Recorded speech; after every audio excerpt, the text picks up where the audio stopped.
اعوذ باللہ من الشیطان الرجیم بسم اللہ الرحمن الرحیم محمد رسول اللہ لا الہ الا اللہ محمد رسول اللہ لا الہ الا اللہ محمد رسول اللہ لا الہ الا اللہ محمد رسول اللہ۔ السلام علیکم ورحمۃ اللہ وبرکاتہ۔ الحمدللہ، آج ہم سیرت پاک صلی اللہ علیہ وآلہ وسلم کے 18ویں لیکچر کا آغاز کرنے جا رہے ہیں۔ آج کے اس لیکچر میں ہم غزوہ بدر کے معرکے کی تفصیل پڑھیں گے۔ ہم کور کریں گے باران رحمت کا نزول، لشکر کی ترتیب اور شب گزاری، میدان جنگ میں مکی لشکر کا باہمی اختلاف، دونوں لشکر آمنے سامنے مبارزت، رسول اللہ صلی اللہ علیہ وآلہ وسلم کی دعا، فرشتوں کا نزول، میدان جنگ سے ابلیس کا فرار، ابو جہل کی اکڑ، ابو جہل کا قتل، مکے میں شکست کی خبر اور مدینے میں فتح کی خوشخبری۔ تو چلیے لیکچر کا آغاز کرتے ہیں۔ اعوذ باللہ من الشیطان الرجیم، بسم اللہ الرحمن الرحیم۔ اللہم صلی علی محمد وعلی آل محمد کما صلیت علی ابراہیم وعلی آل ابراہیم انک حمید مجید۔ اللہم بارک علی محمد وعلی آل محمد کما بارکت علی ابراہیم وعلی آل ابراہیم انک حمید مجید۔ اللہم فقہنی فی الدین، اللہم مصرف القلوب صرف قلوبنا علی طاعتک، اللہم انفعنی بما علمتنی وعلمنی ما ینفعنی وزدنی علما۔ سبحان اللہ والحمد للہ ولا الہ الا اللہ واللہ اکبر۔ اللہم اغفر لی، اللہم ارحمنی، اللہم رزقنی، رب اشرح لی صدری ویسر لی امری واحلل عقدۃ من لسانی یفقہوا قولی، رب زدنی علما۔ الحمدللہ، آج ہم اپنے 18th لیکچر کا آغاز کر رہے ہیں۔ لاسٹ لیکچر میں ہم نے غزوہ بدر، جو قریش اور مسلمانوں کے درمیان اسلام کا پہلا فیصلہ کن معرکہ تھا، وہ اسٹارٹ کی تھی۔ ہم نے کور کیا تھا کہ مکی لشکر بدر کی جانب روانہ ہو چکا تھا اور ہمارے پیارے نبی صلی اللہ علیہ وسلم نے اپنے اصحابہ کرام کے ہمراہ بدر کے قریب نزول فرمایا۔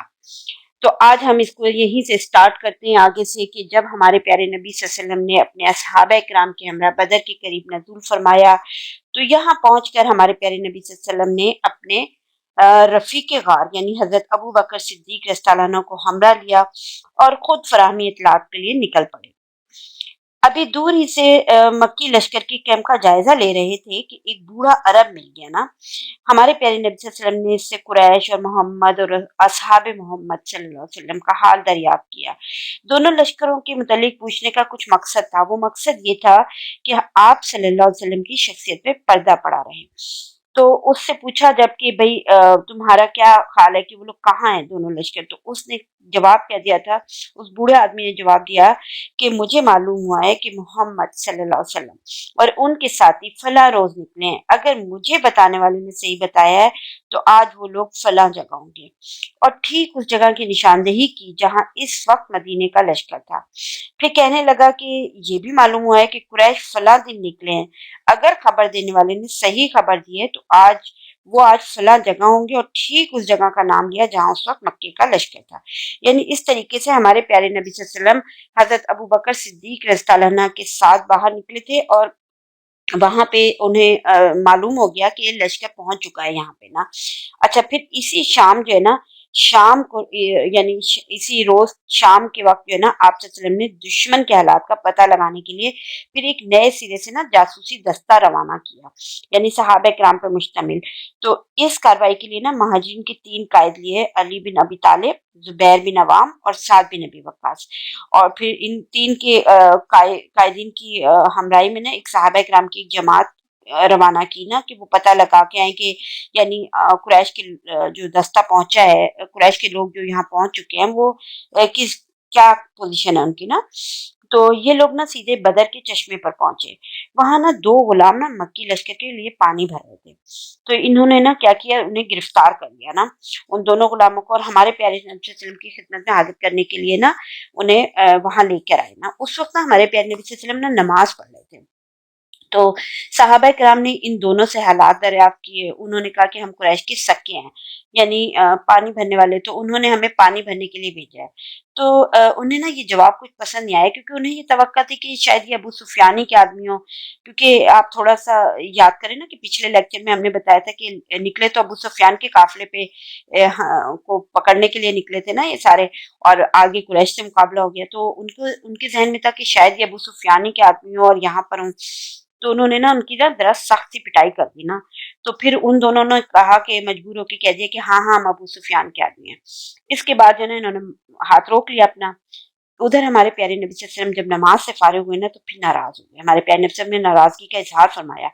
آپ نے کہا کہ جب ان دونوں نے صحیح بات بتائی تو آپ لوگوں نے پٹائی کر دی, اور جب جھوٹ کہا تو چھوڑ دیا. اللہ کی قسم ان دونوں نے صحیح کہا تھا کہ قریش کے آدمی ہیں. دیکھیں آپ یہاں پہ ہم ایک چیز نوٹ کرتے ہیں کہ ہمارے پیارے نبی صلی اللہ علیہ وسلم اپنے صحابہ کرام کی ساتھ کے ساتھ جو ہے نا یعنی جسے کہتے ہیں کہ تربیت بھی فرما رہے ہیں. جو غلط بات ہے انہیں اس پہ سمجھا رہے ہیں نا. تو اس کے بعد کیا کیا تھا, آپ صلی اللہ علیہ وسلم نے ان دونوں غلاموں کو اپنے پاس بٹھایا اور ان سے فرمایا, ان سے بولے نا کہ آپ صلی اللہ علیہ وسلم نے فرمایا کہ اچھا اب مجھے قریش کے متعلق بتاؤ. تو انہوں نے کہا کہ یہ جو ٹیلا وادی کے آخری دہانے پہ دکھائی دے رہے نا, قریش اس کے بالکل پیچھے ہیں. تو آپ صلی اللہ علیہ وسلم نے دریافت فرمایا ان سے کہ لوگ کتنے ہیں. تو انہوں نے کہا بہت سارے ہیں. تو آپ صلی اللہ علیہ وسلم نے پوچھا اچھا تعداد کتنی ہے, یعنی ایگزیکٹ نمبر معلوم کرنا چاہ رہے تھے. تو انہوں نے کہا کہ ہمیں معلوم نہیں ہے. تو آپ صلی اللہ علیہ وسلم نے فرمایا کہ اچھا پھر یہ بتاؤ کہ روزانہ کتنے اونٹ ذبح کرتے ہیں. تو انہوں نے جواب دیا کہ ایک دن 9 اور ایک دن 10. تو اس سے آپ صلی اللہ علیہ وسلم نے فرمایا اس وقت کہ تب تو لوگوں کی تعداد 900 اور 1000 کے درمیان ہے. پھر آپ صلی اللہ علیہ وسلم نے ان سے پوچھا کہ اچھا ان کے اندر معززین قریش میں سے کون کون لوگ ہیں نا, یعنی قریش کے بڑے بڑے لوگوں میں سے کون کون ہیں. تو انہوں نے کہا کہ ربیہ کے دونوں صاحبزادے ہیں, یعنی عتبہ اور شیبہ, ابو البختری بن ہشام ہے, حکیم بن نظام ہے, نوفل بن خالد, حارث بن عامر, تیمہ بن عدی, نظر بن حارث, زومہ بن اسود, ابو جہل بن ہشام, امیہ بن خلف, اور پھر مزید بھی بہت سارے کچھ لوگوں کے نام گنوائے. جب یہ سارے نام ہمارے پیارے نبی صلی اللہ علیہ وسلم نے سنے نا تو دیکھیں نا یہ زیادہ تر نام تو قبیلوں کے سردار تھے نا ان میں سے زیادہ تر. تو ہمارے پیارے نبی صلی اللہ علیہ وسلم نے صحابہ کی طرف متوجہ ہوئے اور پھر ان سے فرمایا کہ مکہ نے اپنے جگر کے ٹکڑوں کو تمہارے پاس لا کر ڈال دیا ہے. یعنی ظاہر مکہ کے بڑے بڑے مختلف قبائل کے سردار یہاں آئے ہوئے تھے اس وقت جنگ کرنے کے لیے. تو اس پہ ہمارے پیارے نبی صلی اللہ علیہ وسلم نے فرمایا نا کہ مکہ نے اپنے جگر کے ٹکڑوں کو تمہارے پاس لا کر ڈال دیا. خیر بہرحال اسی رات جو نا اللہ عز و جل نے نا بارش نازل فرمائی, اور وہ بارش جو تھی نا جو مشرقین پر نا موسلا دھار برسی اور ان کی پیش قدمی میں رکاوٹ بن گئی, لیکن مسلمانوں پر نا فوار بن کر برسی تھی اور انہیں پاک کر دیا تھا. اسی بارش کے بارے میں سورہ انفال میں آتا ہے نا, آیت نمبر 11 ہے سورہ انفال کی, ذرا وہ سنیے گا. سورہ انفال آیت نمبر 11. وہ وقت جبکہ اللہ اپنی طرف سے غنودگی کی شکل میں تم پر اطمینان اور بے خوفی کی کیفیت طاری کر رہا تھا, اور آسمان سے تمہارے اوپر پانی برسا رہا تھا تاکہ تمہیں پاک کرے اور تم سے شیطان کی ڈالی ہوئی نجاست دور کرے اور تمہاری ہمت بندھائے, اس کے ذریعے سے تمہارے قدم جما دے. یہ سورہ انفال کی آیت نمبر 11 ہے. تو یہ اسی رات کا واقعہ ہے نا جس کی صبح کو بدر کی لڑائی پیش آئی تھی. ایکچولی اس بارش کے نا 3 فائدے ہوئے تھے. ایک یہ ہوا تھا کہ مسلمانوں کو نا پانی کی کافی مقدار مل گئی اور انہوں نے فوراً حوض بنا کر نا بارش کا پانی روک لیا. انہیں پینے اور نہانے دھونے کے لیے پانی میسر آ گیا اس طریقے سے. دوسرا یہ ہوا تھا کہ چونکہ مسلمان وادی کے نا بلائی حصے پتہ ہے, اس لیے بارش کی وجہ سے نا وہاں ریت جم گئی اور زمین اتنی مضبوط ہو گئی کہ قدم اچھی طرح جم سکے اور نقل و حرکت آسانی کے ساتھ ہو سکے. یعنی یوں کہہ لیں کہ زمین ہموار ہو گئی تھی, اس کی وجہ سے ریت میں سختی آ گئی اور قدم ٹکنے کے لائق ہو گئے تھے. پھر تیسرا فائدہ یہ تھا کہ لشکر کفار جو نا نشیب کی جانب تھا, اس لیے وہاں اس بارش کی بدولت کیچڑ ہو گئی اور ان کے پاؤں پھر دھسنے لگے اور ان کی پیش قدمی میں پھر وہ رکاوٹ بھی بن گئی تھی نا. اچھا ابھی یہ جو ہے نا اس کے بعد ہمارے پیارے نبی صلی اللہ علیہ وسلم نے, یعنی یہ جو رات میں بارش ہوئی اس کے بعد جو ہے نا ہمارے پیارے نبی صلی اللہ علیہ وسلم نے اپنے لشکر کو نا حرکت دی تاکہ مشرکین سے پہلے نا بدر کے چشمے پر پہنچ جائیں. اور اس پر مشرکین کو مسلط نہ ہونے دیں۔ چنانچہ عشاء کے وقت جو ہے نا آپ صلی اللہ علیہ وسلم نے بدر کی قریب ترین چشمے پہ نزول فرمایا۔ اس موقع پہ نا حضرت حباب بن منظر رضی اللہ تعالیٰ عنہ، وہ ایک ماہر فوجی تھے اور انہوں نے اپنے ایک ماہر فوجی ہونے کی حیثیت سے دریافت کیا کہ یا رسول اللہ صلی اللہ علیہ وسلم، کیا اس مقام پر آپ صلی اللہ علیہ وسلم اللہ کے حکم سے نازل ہوئے ہیں کہ ہمارے لیے اس سے آگے پیچھے ہٹنے کی گنجائش نہیں، یا آپ صلی اللہ علیہ وسلم اسے محض ایک جنگی حکمت عملی کے طور پہ اختیار فرمایا ہے؟ یہاں دیکھیں کہ صحابہ کرام، یعنی یہ حضرت حباب بن منظر رضی اللہ تعالیٰ عنہ، یہ ہمارے پیارے نبی صلی اللہ علیہ وسلم کو ایک مشورہ دینا چاہ رہے ہیں، لیکن آپ ان کی بات کرنے کا سٹائل دیکھیں، ان کا ادب، سلیقہ اور جو ہے نا یعنی رائے دینے کا طریقہ دیکھیں نا، تو کتنے اس سے یعنی دریافت پہلے کر رہے ہیں کہ کیا اللہ کے رسول صلی اللہ علیہ وسلم یہ اللہ کا حکم ہے یا آپ اپنی جنگی حکمت عملی کے طور پہ یہ اختیار کر رہے ہیں۔ تو اس پر جب ہمارے پیارے نبی صلی اللہ علیہ وسلم نے فرمایا کہ یہ محض جنگی حکمت عملی کے طور پر ہے، تو پھر انہوں نے کہا کہ یہ مناسب جگہ نہیں ہے، آپ صلی اللہ علیہ وسلم آگے تشریف لے چلیں اور قریش کے سب سے قریب جو چشمہ ہو اس پر پڑاؤ ڈالیں، پھر ہم بقیہ چشمے پاٹ دیں گے اور اپنے چشمے پر حوض بنا کر پانی بھر لیں گے۔ اس کے بعد ہم قریش سے جنگ کریں گے تو ہم پانی پیتے رہیں گے اور انہیں پانی نہ ملے گا۔ ہمارے پیارے نبی صلی اللہ علیہ وسلم نے فرمایا تم نے بہت ٹھیک مشورہ دیا، یعنی مشورہ قبول کیا ہمارے پیارے نبی صلی اللہ علیہ وسلم نے۔ اس کے بعد آپ صلی اللہ علیہ وسلم لشکر سمیت اٹھے اور کوئی آدھی رات گئے دشمن کے سب سے قریب ترین چشمے پر پہنچ کے پڑاؤ ڈال دیا۔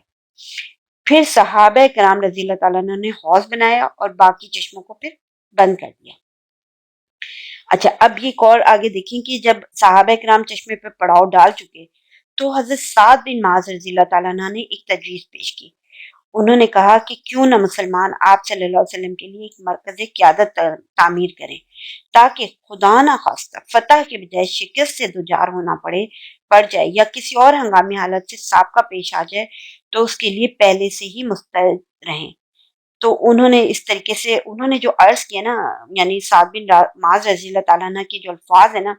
وہ میں آپ کو سناتی ہوں اور آپ یہ دیکھیں کہ اس میں کس قدر خوبصورت حسن زن ہے، تو ذرا اس کو غور سے سنیے گا نا۔ لیکن انہوں نے کہا کہ اے اللہ کے نبی صلی اللہ علیہ وسلم، کیوں نہ ہم آپ صلی اللہ علیہ وسلم کے لیے ایک چھپر تیار کریں جس میں آپ صلی اللہ علیہ وسلم تشریف رکھیں اور ہم آپ صلی اللہ علیہ وسلم کے پاس آپ صلی اللہ علیہ وسلم کی سواریاں بھی مہیا رکھیں گے، اس کے بعد دشمن سے ٹکر لیں گے۔ اگر اللہ نے ہمیں عزت بخشی اور دشمن پر غلبہ فرمایا تو یہ وہ چیز ہوگی جو ہمیں پسند ہے، اور اگر دوسری صورت پیش آ گئی، دونوں صورتوں کے لیے تیار ہیں، آپ یہ دیکھیں، اگر دوسری صورت پیش آ گئی تو آپ صلی اللہ علیہ وسلم سوار ہو کر ہماری قوم کے ان لوگوں کے پاس جا رہیں گے جو پیچھے رہ گئے۔ در حقیقت آپ صلی اللہ علیہ وسلم کے پیچھے اے اللہ کے نبی ایسے لوگ رہ گئے ہیں کہ ہم آپ صلی اللہ علیہ وسلم کی محبت میں ان سے بڑھ کر نہیں ہیں۔ یہ ہے حسن زن۔ اگر انہیں یہ اندازہ ہوتا کہ آپ صلی اللہ علیہ وسلم جنگ سے دوچار ہوں گے تو وہ ہرگز پیچھے نہ رہتے۔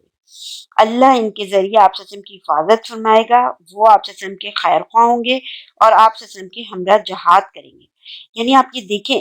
یہ مجھے بات پڑھ کے نا بڑی وہ ہوئی تھی کہ ہمارے ہاں کیا ہے کہ یہاں ایک بات کر کے ہٹتا ہے، پیچھے اس کی برائیاں شروع کر دیتے ہیں، برائیاں نہ بھی کریں تو ایسے الفاظ پیش کرتے ہیں کہ وہ اس کی پوزیشن خراب کر دیتے ہیں، جبکہ یہاں دیکھیں کہ وہ اپنے پیچھے رہنے والے صحابہ کرام کے لیے کس قدر خوبصورت حسن زن رکھ رہے ہیں، اور وہ کس طریقے سے ہمارے پیارے نبی صلی اللہ علیہ وسلم سے پیار کی بھی انتہا ہے کہ وہ کہہ رہے ہیں کہ ہمیں کچھ ہو جائے لیکن آپ وہاں جائیں اور پیچھے آپ کا وہ خیال رکھیں گے نا وہ لوگ، کیونکہ وہ ہم سے بڑھ کر پیار کرتے ہیں۔ تو اس بات پر نا ہمارے پیارے نبی صلی اللہ علیہ وسلم نے ان کی تعریف فرمائی تھی ان کی نا، اور ان کے لیے دعائیں خیر کی تھی، اور مسلمانوں نے پھر میدان جنگ کی شمال مشرق میں نا ایک اونچے ٹیلے پر نا چھپر بھی بنایا تھا جہاں سے پورا میدان جنگ دکھائی پڑتا تھا، اور آپ صلی اللہ علیہ وسلم کی اس مرکز قیادت کی نگرانی کے لیے حضرت سعد بن معاذ رضی اللہ تعالیٰ عنہ کی کمان میں انصار نوجوانوں کا ایک دستہ منتخب کر دیا گیا تھا نا۔ اچھا، اس کے بعد کیا ہوا تھا کہ اس کے بعد ہمارے پیارے نبی صلی اللہ علیہ وسلم نے لشکر کی ترتیب فرمائی اور میدان جنگ میں نا خود تشریف لے کر وہاں آپ صلی اللہ علیہ وسلم نے ہاتھ کے اشارے سے فرماتے جا رہے تھے کہ یہ کل فلاں کی قتل کا ہے انشاءاللہ، یہ کل فلاں کی قتل کا ہے انشاءاللہ۔ یہاں بھی ایک ورڈ دیکھیں کہ انشاءاللہ کا ورڈ ہمارے پیارے نبی صلی اللہ علیہ وسلم یوز کر رہے ہیں، اور یہ ہمیں بھی یوز کرنا چاہیے، کیونکہ یہ تو خود سورہ کہف میں نا آیت نمبر 24 میں ہم نے پڑھا تھا کہ انشاءاللہ کا ورڈ یوز کرنے کے لیے اللہ تعالیٰ خود کہتے ہیں کہ انشاءاللہ کا ورڈ یوز کرنا چاہیے، تو یہ کل کے لیے ہے، یعنی آنے والے وقت کے لیے، تو انشاءاللہ کا ورڈ یوز کر رہے ہیں۔ اس کے بعد ہمارے پیارے نبی صلی اللہ علیہ وسلم نے کیا کیا، وہیں ایک درخت کی جڑ کے پاس رات گزاری اور مسلمانوں نے پرسکون نفس اور تابناک افق کے ساتھ رات گزاری، یعنی سکون کی نیند حاصل کی۔ دیکھیں جنگ کے ابتدا ہی میں نا اللہ تعالیٰ نے مسلمانوں پہ غنودگی طاری کر دی، اور اس کا اثر یہ ہوا نا کہ ایک تو بدن سے تھکاوٹ دور ہو گئی، دوسری کافروں کی جو ہیبت ذہنوں پہ سوار تھی نا وہ دور ہو گئی۔ تازہ دم تازہ دماغ ہونے کی وجہ سے نا ان میں چستی پیدا ہو گئی تھی اور انہیں راحت و سکون نصیب ہوا تھا، یا یوں کہہ لیں کہ شیطان کی جو ڈالی ہوئی نجاست تھی نا، یعنی ہراس اور گھبراہٹ کی جو کیفیت تھی نا جس میں مسلمان ابتداً مبتلا تھے، اور ڈیفینیٹلی مبتلا تھے کیونکہ اتنے مٹھی بھر مسلمان اور اتنا بڑا لشکر سامنے، کیونکہ وہ تو لشکر کی تیاری سے نہیں نکلے تھے، وہ تو ایک ابو سفیان کے قافلے کے پیچھے آئے تھے، اور یہاں پہ پورا قریش جنگ کی تیاریاں کر کے سامنے آیا تھا۔ تو یہ جو پھر مسلمانوں کے اندر جو گھبراہٹ اور ہراس کی کیفیت تھی، ایک تو بارش کی وجہ سے آپ نے کو میں نے بتایا، اور دوسرا یہ کہ جب نیند کا غلبہ آیا ان پہ، غنودگی آئی، اور اس کے بعد وہ تازہ دم ہو کے اٹھے، تو یہ ساری چیزیں ان سے دور ہو گئیں اور ان کے دل مضبوط ہو گئے اس طریقے سے۔ تو اب آگے دیکھتے ہیں کہ دوسری طرف قریش کا حال ذرا سا دیکھتے ہیں کہ وہ کہاں تھے نا۔ دوسری طرف قریش نے کیا کیا کہ وادی کے دہانے کے باہر اپنے کیمپ میں رات گزاری اور صبح اپنے تمام دستوں سمیت ٹیلے سے اتر کر بدر کی جانب روانہ ہوئے۔ ایک گروہ حوض کی جانب بھی بڑھا تھا، تو آپ صلی اللہ علیہ وسلم نے فرمایا تھا کہ اچھا انہیں چھوڑ دو، انہیں پینے دو پانی نا۔ تو مگر ان میں سے جس نے بھی پانی پیا تھا وہ جنگ میں مارا گیا تھا، سوائے حکیم بن حزام۔ حکیم بن حزام باقی بچے تھے، اور جو بعد میں مسلمان بھی ہوئے تھے اور بہت اچھے مسلمان ہوئے تھے۔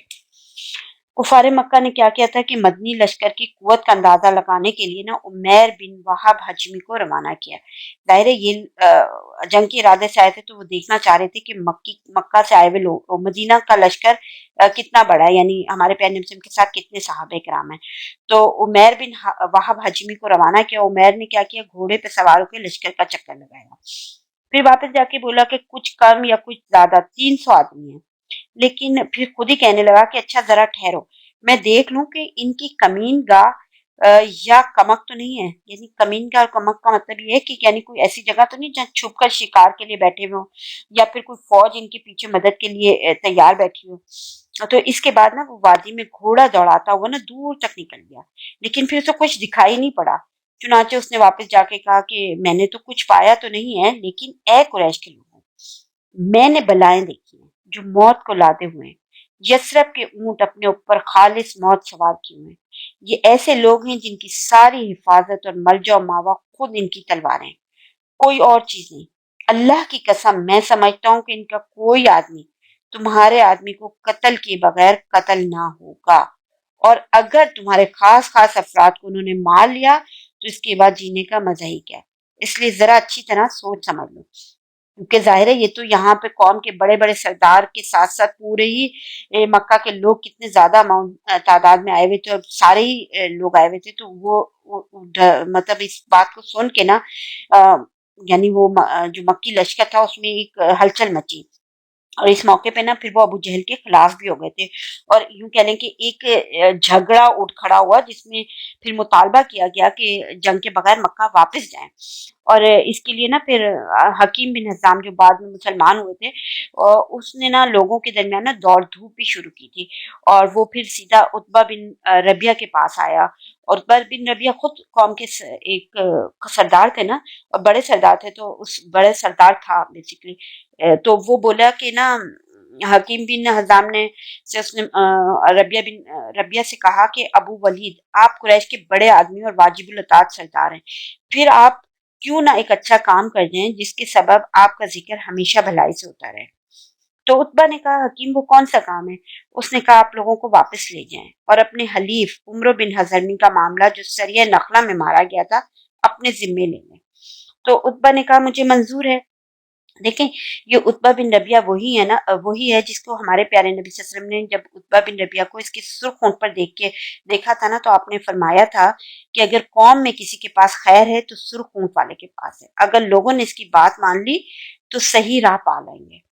اچھا اس کے بعد کیا ہوا کہ عتبہ نے حکیم بن حزام سے کہا کہ تم صرف ابو جہل کے پاس جاؤ، کیونکہ لوگوں کے معاملات کو بگاڑنے اور بھڑکانے کے سلسلے میں مجھے اس کے علاوہ کسی اور سے کوئی اندیشہ نہیں ہے۔ اور خود جو ہے نا عتبہ بن ربیعہ نے نا پھر کھڑے ہو کے تقریر کی، وہاں جو قریش کے لوگ تھے انہیں سمجھانے کی کوشش کی۔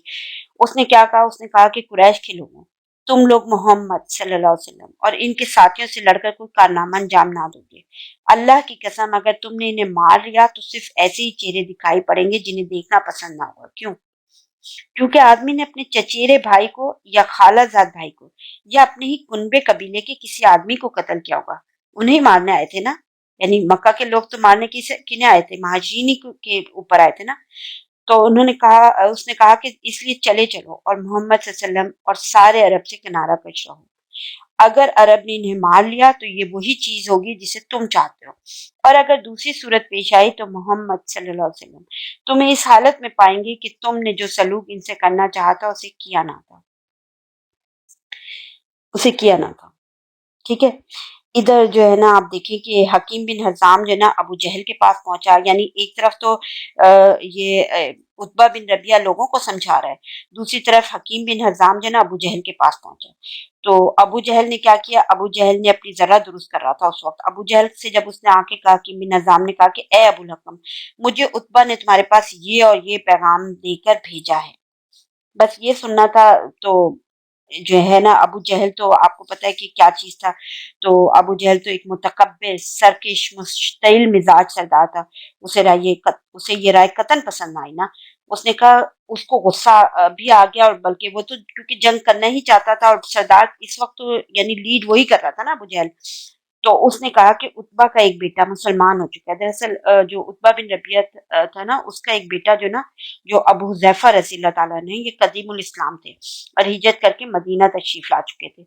تو ابو جہل کہنے لگا کہ عتبہ کا کیونکہ ایک بیٹا مسلمان ہو چکا ہے، اس لیے جنگ سے فرار چاہتا ہے اور بزدلی دکھا رہا ہے۔ اب بزدلی کا تانا، یعنی ہم نے شروع کے لیکچرز میں پڑھا تھا نا کہ ان لوگوں کے مزاج کس قسم کے تھے۔ بزدلی کا تانا جب عتبہ نے سنا تو اس سے یہ تانا برداشت نہیں ہوا، تو اس نے کہا کہ کل معلوم ہو جائے گا کہ بزدل کون ہے۔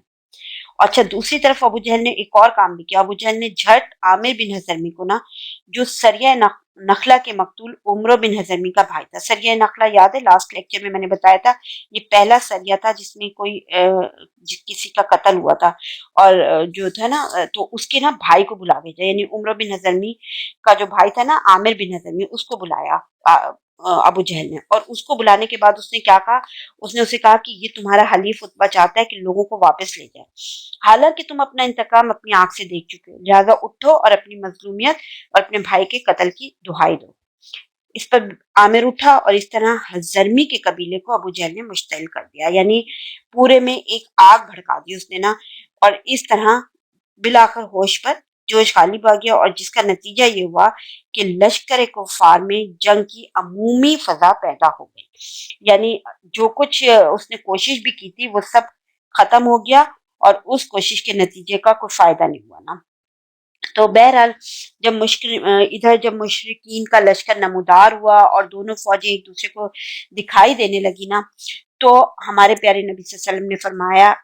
اس وقت ہمارے پیارے نبی صلی اللہ علیہ وسلم نے ایک دعا فرمائی، کیونکہ آمنے سامنے فوجیں کھڑی تھی نا، تو ہمارے پیارے نبی صلی اللہ علیہ وسلم نے اللہ سے دعا فرمائی، اور ہمارے پیارے نبی صلی اللہ علیہ وسلم نے فرمایا، اے اللہ، یہ قریش ہیں جو اپنے پورے غرور و تکبر کے ساتھ تیری مخالفت کرتے ہوئے اور تیرے رسول کو جھٹلاتے ہوئے آ گئے ہیں، اے اللہ تیری مدد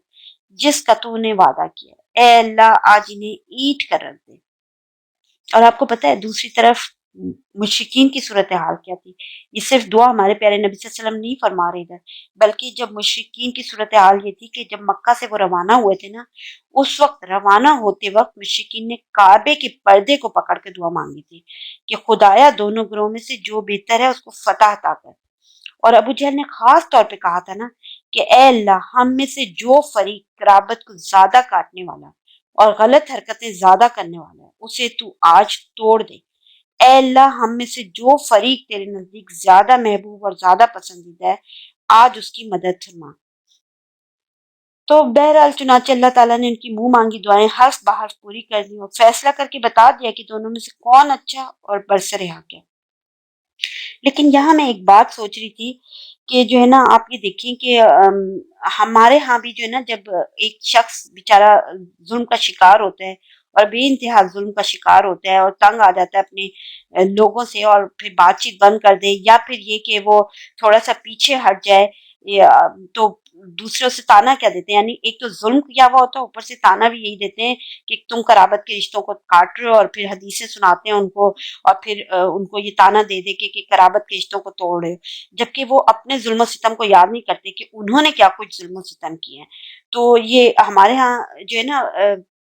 ایک رخ دیکھا جاتا ہے صرف، یعنی جہاں اپنا فائدہ ہوتا ہے وہاں حدیث کوٹ کر دیتے ہیں، جبکہ اللہ تعالیٰ جو ہے نا سب کو دیکھ رہا ہے۔ اب یہاں یعنی ایک طرف ہمارے پیارے نبی صلی اللہ علیہ وسلم دعا مانگ رہے ہیں، تمام مسلمان جو ہے نا وہ اس وقت دعائیں مانگ رہے ہیں، اور دوسری طرف مشرکین یعنی ابھی تک اس بات پہ اڑے ہوئے ہیں، ان کے ذہن میں یہی بات ہے کہ ہم صحیح ہیں اور وہی غلط ہیں سارے، یعنی انہیں اپنا ظلم و ستم سب کچھ بھول چکا ہے، اور وہ اس چیز کو وہ سمجھتے ہی نہیں، شاید اسی وجہ سے جب نہیں سمجھ رہے تو تبھی یہ دعائیں مانگ رہے ہیں نا اس طرح کی۔ بہرحال اس موقع پر ہمارے پیارے نبی صلی اللہ علیہ وسلم نے مسلمانوں کی صفیں درست فرمائی، صف کی درستگی کے دوران بھی ایک واقعہ پیش آیا تھا، وہ بھی کافی انٹرسٹنگ ہے، تو وہ میں بتاتی ہوں آپ کو۔ جب ہمارے پیارے نبی صلی اللہ علیہ وسلم صف درست فرما رہے تھے نا، تو آپ کے ہاتھ میں نا ایک تیر تھا جس کے ذریعے نا آپ صفیں سیدھی فرما رہے تھے۔ تو سواد بن غزیہ رضی اللہ تعالیٰ عنہ کے نا پیٹ پر جو صف سے کچھ آگے نکلے تھے نا، تیر کا دباؤ ڈالتے ہوئے آپ صلی اللہ علیہ وسلم نے فرمایا سواد برابر ہو جائے، یعنی صف کی لائن میں کھڑے ہو جائے، سیدھی صفیں کروا رہے تھے نا۔ تو سواد رضی اللہ تعالیٰ عنہ نے نا کہا کہ اے اللہ کے رسول صلی اللہ علیہ وسلم، آپ صلی اللہ علیہ وسلم نے مجھے تکلیف پہنچا دی، بدلہ دیجیے۔ تو آپ صلی اللہ علیہ وسلم نے نا اپنا پیٹ کھول دیا اور فرمایا بدلہ لے لو۔ تو سواد رضی اللہ تعالیٰ عنہ جو نا آپ صلی اللہ علیہ وسلم چمٹ گئے اور آپ صلی اللہ علیہ وسلم کی پیٹ کا بوسہ لینے لگے۔ تو آپ صلی اللہ علیہ وسلم نے فرمایا سواد اس حرکت پہ تمہیں کس بات نے آمادہ کیا ہے؟ تو انہوں نے کہا اے اللہ کے رسول صلی اللہ علیہ وسلم، جو کچھ درپیش ہے آپ صلی اللہ علیہ وسلم دیکھ ہی رہے ہیں، یعنی ظاہر سامنے جنگ نظر آ رہی ہے، فوج کھڑی ہوئی ہے، اور یہ اتنی کم مٹھی بھر تعداد میں اور سامنے اتنی بڑی فوج کھڑی ہوئی ہے، تو کچھ بھی واقعہ ہو سکتا تھا نا۔ تو وہ کہتے ہیں کہ جو کچھ درپیش ہے آپ صلی اللہ علیہ وسلم دیکھ ہی رہے ہیں، میں نے چاہا کہ ایسے موقع پر آپ صلی اللہ علیہ وسلم سے آخری معاملہ یہ ہو کہ میری جلد آپ صلی اللہ علیہ وسلم کی جلد سے چھو جائے۔ اس پر ہمارے پیارے نبی صلی اللہ علیہ وسلم نے ان کے لیے دعائیں خیر کی تھی۔ بہرحال جب صفیں درست ہو چکی تو آپ صلی اللہ علیہ وسلم نے لشکر کو ہدایت فرمائی، کچھ ہدایات دی یعنی لشکر کو، کیونکہ آپ صلی اللہ علیہ وسلم نے فرمایا کہ جب تک اسے آپ صلی اللہ علیہ وسلم کے آخری احکام موصول نہ ہو جائیں جنگ شروع نہ کرے۔ اس کے بعد طریقے جنگ کے بارے میں بھی ایک خصوصی رہنمائی فرماتے ہوئے فرمایا کہ جب مشرکین جمگٹ کر کے تمہارے قریب آ جائیں تو ان پر تیر چلانا اور اپنے تیر بچانے کی کوشش کرنا، یعنی پہلے سے ہی نا فضول تیر اندازی کر کے تیروں کو ضائع نہیں کرنا، اور جب تک وہ تم پر چھا نہ جائیں تلوار نہ کھینچنا، یعنی پوری اس میں نہ آنا۔ اس کے بعد آپ صلی اللہ علیہ وسلم اور ابو بکر صدیق رضی اللہ عنہ چھپر کی طرف واپس چلے گئے، یعنی پوری ہدایات دے دی اور پورا سیٹ اپ کر کے ہمارے پیارے نبی صلی اللہ علیہ وسلم اور حضرت ابو بکر صدیق رضی اللہ عنہ چھپر کی طرف واپس چلے گئے، اور حضرت سعد بن ابی معاذ رضی اللہ تعالیٰ عنہ اپنا نگران دستہ لے کے چھپر کے دروازے پہ تعینات ہو گئے۔ اچھا، اب کیا ہے کہ اس مارکے یہاں پہ یعنی تعینات ہو گئے تھے ہمارے پیارے نبی، یہ سارا سیٹ اپ ہو گیا۔ اچھا، اس مارکے کا نا جو پہلا ایندھن تھا نا وہ اسود بن عبد الاسد مخزومی تھا، یعنی جنگ شروع کس طریقے سے ہوئی تھی۔ دراصل یہ شخص جو نا بڑا اڑیل اور بدخلق قسم کا انسان تھا، یہ کہتے ہوئے میدان میں نکلا کہ میں اللہ سے عہد کرتا ہوں کہ ان کے حوض کا پانی پی کے رہوں گا، ورنہ اسے ڈھا دوں گا یا اس کے لیے جان دے دوں گا۔ جب یہ ادھر سے نکلا تو ادھر سے حضرت حمزہ بن عبد المطلب اس کے مقابلے کے لیے برآمد ہوئے، اسے روکنے کے لیے، تو دونوں میں پھر حوض سے پرے ہی نا مٹ بھیڑ ہو گئی تھی، اور حضرت حمزہ رضی اللہ تعالیٰ عنہ کے ہاتھوں یہ قتل ہوا تھا، اور اس کی حوض کے اندر ہی پھر ڈھیر ہو گیا تھا۔ تو اس طریقے سے یعنی یہ جسے کہتے ہیں اس مارکے کا پہلا قتل تھا نا۔ اچھا، اس کے بعد کیا ہوا تھا کہ قریش کی 3 بہترین شہسوار نکلے جو سب کے سب ایک ہی خاندان کے تھے۔ کون تھے وہ تینوں؟ عتبہ بن ربیعہ، شیبہ بن ربیعہ اور ولید بن عتبہ۔ یہ عتبہ بن ربیعہ وہی جو اس نے شروع میں کوشش کی تھی، لیکن جب اسے بزدلی کا طعنہ ملا تو اب سب سے پہلے یہ خود، اس کا بھائی اور اپنا بیٹا، یعنی یہ تینوں سامنے آئے اور انہوں نے سب سے الگ ہوتے ہوئے دعوت مبارزت دی۔ یعنی دعوت مبارزت کیا ہوتی ہے کہ کوئی مقابلے کے لیے سامنے آتا ہے اور نعرہ لگاتا ہے، اس کا نعرہ لگاتا ہے نا کہ آؤ مقابلے کے لیے آؤ۔ تو اس کے مقابلے کے لیے نا پھر 3 انصار کے جوان نکلے، ایک عوف رضی اللہ تعالیٰ عنہ، ایک معوذ رضی اللہ تعالیٰ عنہ، اور تیسرے عبداللہ بن رواح رضی اللہ تعالیٰ عنہ۔ تو قریشیوں نے کیا کہا، وہ دیکھیں، قریشیوں نے کہا کہ تم لوگ کون ہو؟ تو انہوں نے کہا انصار کی ایک جماعت ہے۔ تو قریشیوں نے کہا آپ لوگ شریف مد مقابل ہیں، لیکن ہمیں آپ سے سروکار نہیں، ہم تو اپنے چچا زاد بھائیوں کو چاہتے ہیں۔ پھر ان کے منادی نے نا آواز لگائی کہ محمد صلی اللہ علیہ وسلم ہمارے پاس قوم کے ہمسروں کو بھیجو۔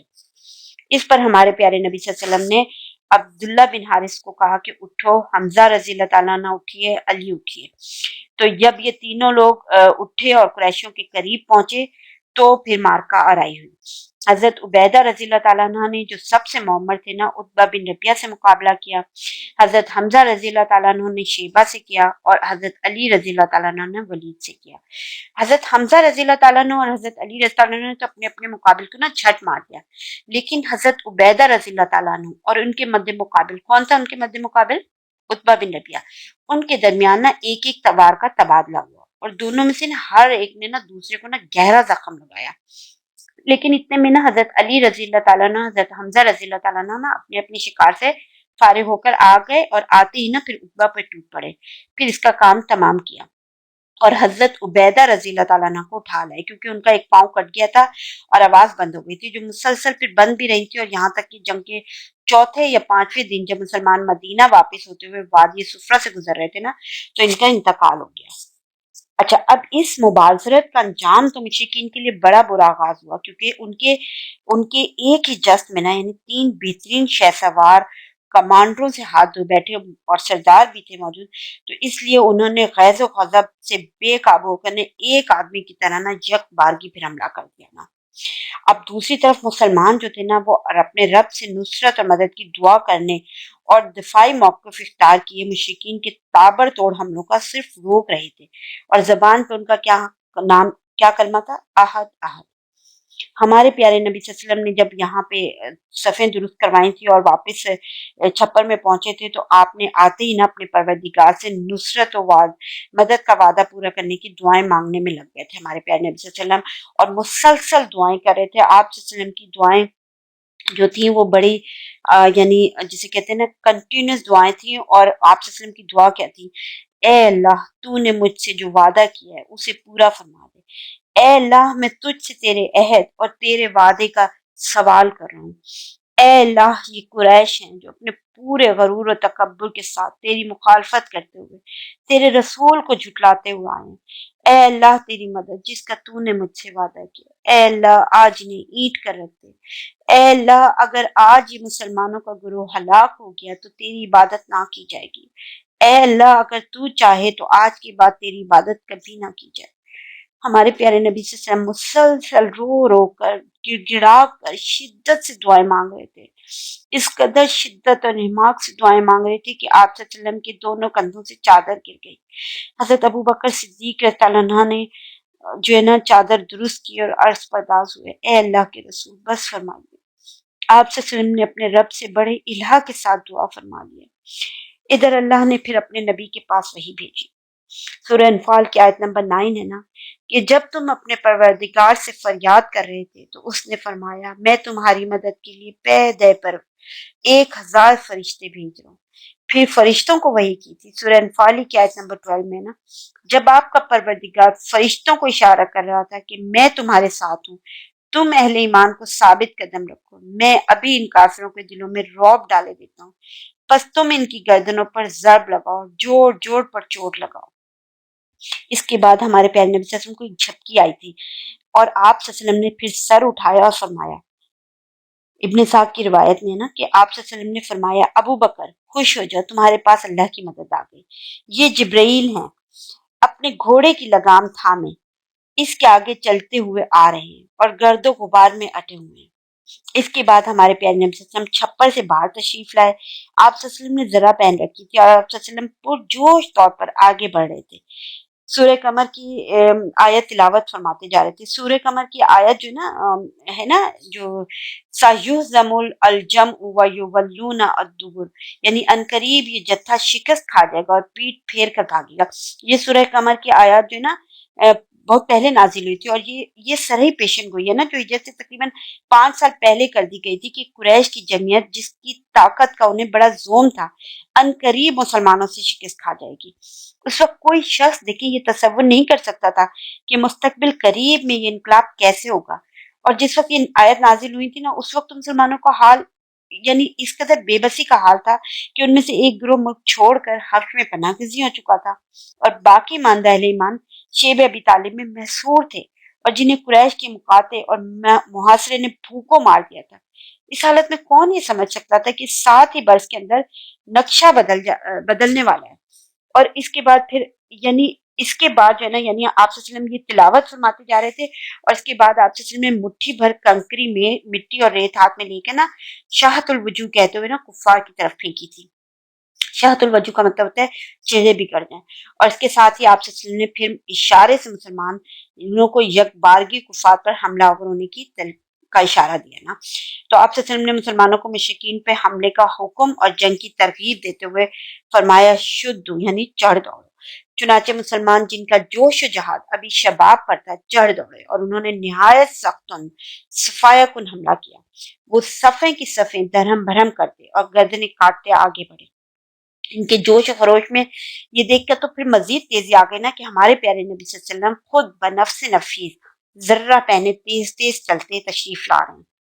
اور پورے یقین اور صراحت کے ساتھ فرماتے جا رہے ہیں کہ ان قریب یہ جتھا شکست کھا جائے گا، پیٹ پھیر کر بھاگے گا،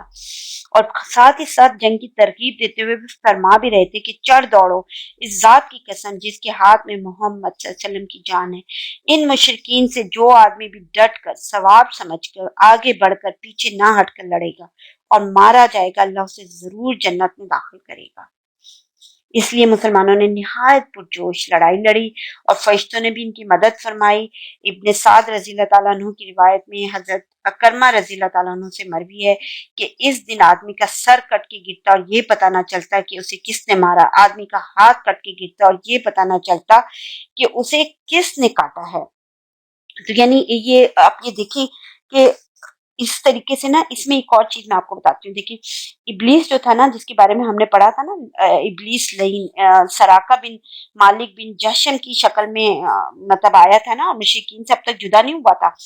لیکن جب اس نے مشرکین کے خلاف فرشتوں کی کاروائیاں دیکھی نا تو الٹے پاؤں پلٹ کے بھاگنے لگا۔ تو مشرکین کہنے لگے سراقہ کہاں جا رہے ہو، کیا تم نے یہ نہیں کہا تھا کہ تم ہمارے مددگار ہو، ہم سے جدا نہ ہوگے؟ تو اس نے کہا میں وہ چیز دیکھ رہا ہوں جسے تم نہیں دیکھتے، مجھے اللہ سے ڈر لگتا ہے، اللہ بہت بڑی سخت سزا دینے والا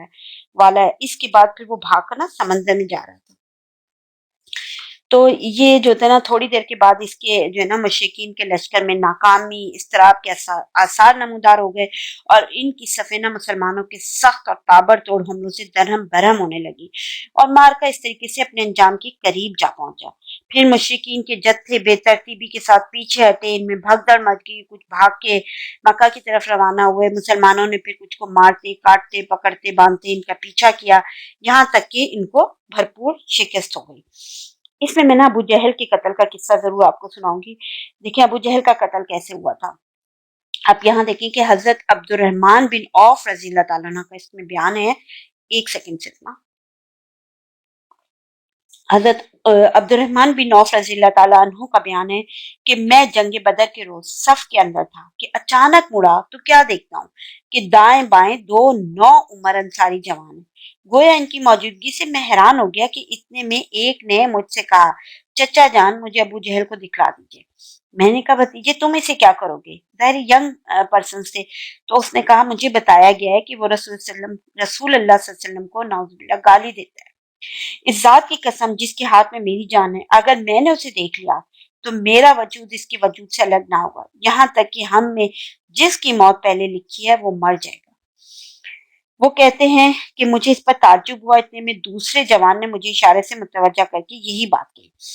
ان کا بیان ہے کہ میں نے چند ہی لمحوں بعد دیکھا کہ ابو جہل لوگوں کے درمیان چکر کاٹ رہا ہے۔ میں نے کہا ارے دیکھتے نہیں، یہ رہا تم دونوں کا شکار جس کے بارے میں تم پوچھ رہے تھے۔ تو ان کا بیان ہے کہ یہ سنتے ہی وہ دونوں اپنی تلواریں لیے جھپٹ پڑے۔ ایک نے پنڈلی پر ضرب لگائی اور ایسی ضرب لگائی کہ ابو جہل کا پاؤں نصف پنڈلی سے اڑ گیا، اور دوسرے نے بری طرح زخمی کیا، اس حال میں چھوڑا یعنی اس قدر زخمی کیا کہ صرف سانسیں آ جا رہی تھی، یعنی ابو جہل کے یعنی بالکل ہو گیا تھا۔ اب یہ دونوں حملہ آور جو تھے نا، ان کے نام معاذ بن عمرو بن جموع اور معاذ بن افرا رضی اللہ تعالیٰ عنہ ہے۔ اچھا، ایک روایت میں یہ بھی آتا ہے کہ دونوں ہی افرا کے صاحبزادے تھے، یعنی ایک تو تھے معاذ بن افرا رضی اللہ تعالیٰ عنہ، دوسرے تھے معوذ بن افرا رضی اللہ تعالیٰ عنہ۔ ٹھیک ہے، بہرحال جب یہ مارکا ختم ہو گیا نا، تو ہمارے پیارے نبی صلی اللہ علیہ وسلم نے فرمایا تھا کون ہے جو دیکھے کہ ابو جہل کا انجام کیا ہوا۔ اس پر صحابہ کرام کی نا اس کی تلاش میں بکھر گئے۔ حضرت عبداللہ بن مسعود رضی اللہ تعالیٰ عنہ نے نا اسے اس حالت میں پایا کہ ابھی سانسیں آ جا رہی تھی نا، تو حضرت مسعود رضی اللہ تعالیٰ عنہ نا اس کے قریب گئے اور اسے کہا کہ او اللہ کے دشمن، آخر اللہ نے تجھے رسوا کیا نا، اب اس کا ابو جہل کا یعنی تکبر، اس کا غرور، اس کا گھمنڈ، یعنی اس کے جواب میں دیکھیے اب یہ اس کا جواب کیا آ رہا ہے، یعنی لاسٹ مومنٹ ہے، اس کی سانسیں ختم ہونے والی ہیں، لیکن غرور و تکبر ختم نہیں ہوا اس کا، تو کیا رہا ہے۔ جب حضرت مسعود رضی اللہ تعالیٰ عنہ نے فرمایا، عبداللہ بن مسعود رضی اللہ عنہ نے، کہ اے اللہ کے دشمن، آخر اللہ نے تجھے رسوا کیا نا، تو اس نے کیا کہا، اس نے کہا مجھے کاہے کو رسوا کیا، کیا جس شخص کو تم لوگوں نے قتل کیا اس سے بلند پایا کوئی آدمی ہے، یا اس طریقے سے کہا کہ جس کو تم لوگوں نے قتل کیا اس سے بھی کوئی اوپر کوئی آدمی ہے۔ پھر بولا کاش مجھے کسانوں کے بجائے کسی اور نے قتل کیا ہوتا، کیونکہ مدینہ منورہ میں لوگ کاشتکاری کرتے تھے نا، تو کسان انہیں کہہ رہا تھا۔ تو اس کے بعد پھر کہنے لگا اچھا بتاؤ آج فتح کس کی ہوئی ہے، تو حضرت عبداللہ بن مسعود رضی اللہ تعالیٰ عنہ نے فرمایا اللہ اور اس کے رسول کی۔ حضرت عبداللہ بن مسعود رضی اللہ عنہ اس کی گردن پہ پیر رکھ کے کھڑے ہوئے تھے نا، تو کہنے لگا کہ او بکری کی چرواہے، تو بڑی اونچی مشکل جگہ پہ چڑھ گیا ہے، یعنی بکری کے چرواہے عبداللہ بن مسعود رضی اللہ عنہ کو کہہ رہا تھا، کیونکہ وہ بکریاں چراتے تھے اور خود تو تھا نا قوم کا سردار تھا، تو وہ کہہ رہا ہے کہ میں بڑی اونچی اور مشکل جگہ پہ چڑھ گیا، ابھی بھی اسے اپنی سرداری پہ وہ تھا۔ اس گفتگو کے بعد عبداللہ بن مسعود رضی اللہ عنہ نے اس کا سر کاٹ لیا تھا اور رسول صلی اللہ علیہ وسلم کی خدمت میں لا کے حاضر کرتے ہوئے عرض کیا یا رسول اللہ، یہ رہا اللہ کے دشمن ابو جہل کا سر۔ جب حضرت عبداللہ بن مسعود رضی اللہ عنہ نے یہ فرمایا کہ یہ رہا اللہ کے دشمن ابو جہل کا سر نا، تو آپ صلی اللہ علیہ وسلم نے 3 بار فرمایا واقعی اس اللہ کی قسم جس کے سوا کوئی معبود نہیں۔ اس کے بعد ہمارے پیارے نبی صلی اللہ علیہ وسلم نے فرمایا اللہ اکبر، تمام حمد اللہ کے لیے جس نے اپنا وعدہ سچ کر دکھایا، اپنے بندوں کی مدد فرمائی اور تنہا سارے گروہوں کو شکست دی۔ اور پھر فرمایا تھا کہ چلو مجھے اس کی لاش دکھاؤ، تو صحابہ کرام آپ صلی اللہ علیہ وسلم کو لے جا کر لاش دکھائی تھی۔ آپ صلی اللہ علیہ وسلم نے فرمایا تھا یہ اس امت کا فرعون ہے۔ دیکھیں یہ تو تھا جنگ کے خاتمے کا، اور میں نے ابو جہل کے قتل کا بھی بتایا کہ کیسے ہوا تھا۔ اب میں تھوڑا سا اس میں ایک بات بتاتی ہوں کہ دیکھیں یہ مارکا جو ہے نا کفر و ایمان کا مارکا تھا نا، تو حقیقت یہ ہے کہ اس مارکے میں نا قدم قدم پہ ایسے مناظر پیش آئے تھے جن میں عقیدے کی قوت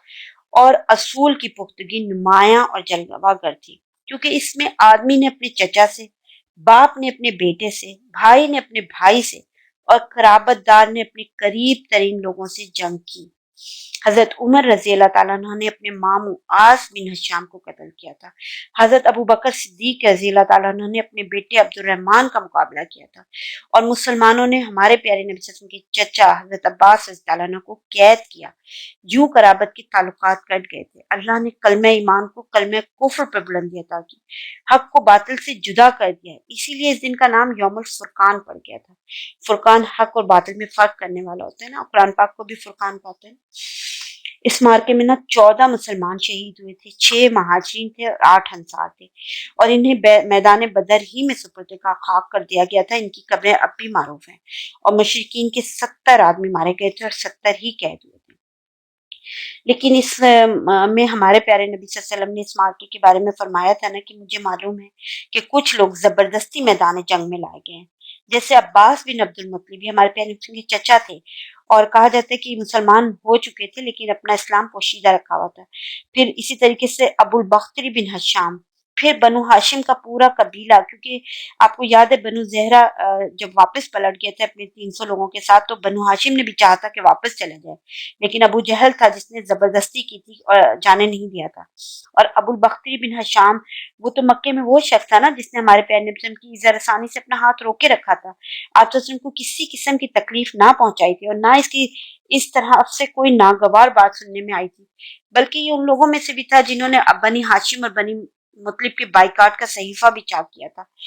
لیکن قوم کی جو ہے نا لوگ انہیں زبردستی یہاں لے کے آئے تھے اور ان کے ساتھ مقابلے میں کروایا تھا۔ تو خیر بہرحال اس جنگ میں ایک اور واقعہ میں آپ کو بتاتی ہوں کہ عکاشہ بن محسن اسدی جو ہے نا رضی اللہ تعالیٰ عنہ،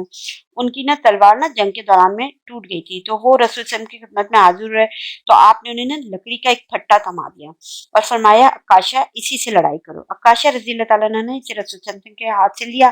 تو وہ ایک لمبی مضبوط اور چمچم کرتی ہوئی سفید تلوار میں تبدیل ہو گیا، یعنی جیسے آپ صلی اللہ علیہ وسلم کے ہاتھ سے لیا اور اسے ہلایا نا، تو وہ ایک لمبی مضبوط اور چمچم کرتی ہوئی سفید تلوار میں تبدیل ہو گیا۔ پھر انہوں نے اسی سے لڑائی کی تھی یہاں تک کہ اللہ نے مسلمانوں کو فتح نصیب فرمائی۔ اس تلوار کا نام اون ہے، یعنی مدد رکھا گیا۔ یہ تلوار نا مستقلاً حضرت عکاشہ رضی اللہ تعالیٰ عنہ کے پاس ہی رہی تھی اور وہ اسی کو لڑائیوں میں استعمال کرتے رہے تھے،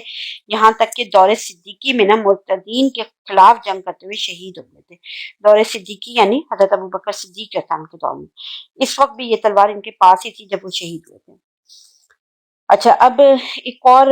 واقعہ، دو واقعہ اور بتاتی ہوں۔ دیکھیں، خاتمہ جنگ کے بعد جو ہے نا حضرت مصعب بن عمیر عبدری اپنے بھائی ابو عزیر بن عمیر عبدری کے پاس سے گزرے۔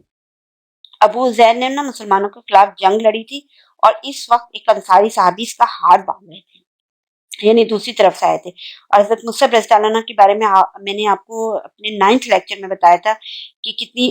امیر خاندان سے تعلق رکھتے تھے، ان کی والدہ بہت امیر تھی، لیکن وہ سب چیزیں چھوڑ چھاڑ کے اسلام میں داخل ہوئے تھے۔ تو حضرت مصعب رضی اللہ عنہ نے جب وہ انصاری صحابی ان کے بھائی یعنی خون کا رشتہ ہے نا بھائی سے، اس کا ہاتھ باندھ رہے تھے، تو حضرت مصعب رضی اللہ عنہ نے اس انصاری سے کہا، صحابی سے کہا کہ اس شخص کے ذریعے اپنے ہاتھ مضبوط کرنا، اس کی ماں بڑی مالدار ہے، وہ غالباً تمہیں اچھا فدیہ دے گی۔ اس پر ابو زیر نے اپنے بھائی مصعب سے کہا، کیا میرے بارے میں تمہاری یہی وصیت ہے؟ تو حضرت مصعب رضی اللہ عنہ نے فرمایا تھا کہ ہاں، تمہارے بجائے یہ انصاری میرا بھائی ہے۔ اسی طریقے سے ایک اور واقعہ ہے، جب مشرکین کی لاشوں کو نا کنویں میں ڈالنے کا حکم دیا گیا نا، تو عتبہ بن ربیعہ کو کنویں کی طرف گھسیٹ کے لے جایا جانے لگا، تو رسول اللہ صلی اللہ علیہ وسلم نے اس کی صاحبزادے یعنی حضرت ابو حذیفہ رضی اللہ تعالیٰ عنہ جو پہلی آ چکے تھے نا مدینہ، جن کے بارے میں نے ابھی بتایا، تو ان کے چہرے پہ نا ہمارے پیارے نبی صلی اللہ علیہ وسلم کی نظر پڑی نا، تو آپ نے جب ان کے چہرے کو دیکھا تو غمزدہ تھے نا، تھوڑا چہرہ بدلا ہوا تھا نا، تو آپ صلی اللہ علیہ وسلم نے فرمایا، ابو حذیفہ غالباً اپنے والد کے سلسلے میں تمہارے دل کے اندر کچھ احساسات ہیں نا؟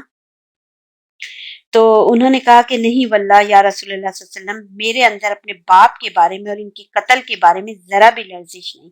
البتہ میں اپنے باپ کے متعلق جانتا تھا کہ میں ان میں سوجھ بوجھ ہے، دور اندیشی اور فضل و کمال ہے، اس لیے میں آس لگائے بیٹھا تھا کہ خوبیاں ان اسلام تک پہنچا دیں گی،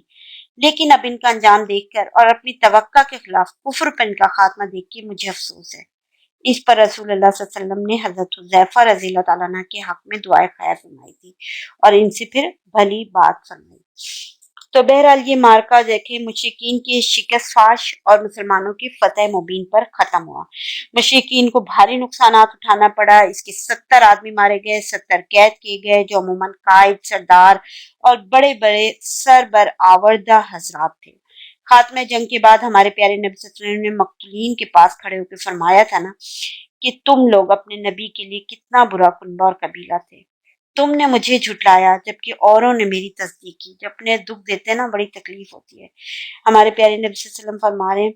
تم لوگ اپنے نبی کے لیے کتنا برا کنبہ اور قبیلہ تھے، تم نے مجھے جھٹلایا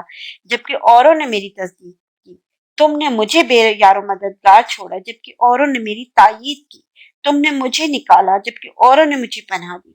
اس کے بعد آپ صلی اللہ علیہ وسلم نے حکم دیا کہ انہیں گھسیٹ کے بدر کے کنویں میں ڈال دیا جائے۔ حضرت ابو طلحہ رضی اللہ تعالیٰ عنہ سے روایت ہے کہ نبی صلی اللہ علیہ وسلم کے حکم سے بدر کے روز قریش کے 24 بڑے بڑے سرداروں کی لاشیں بدر کے کنویں میں پھینک دی گئی تھی۔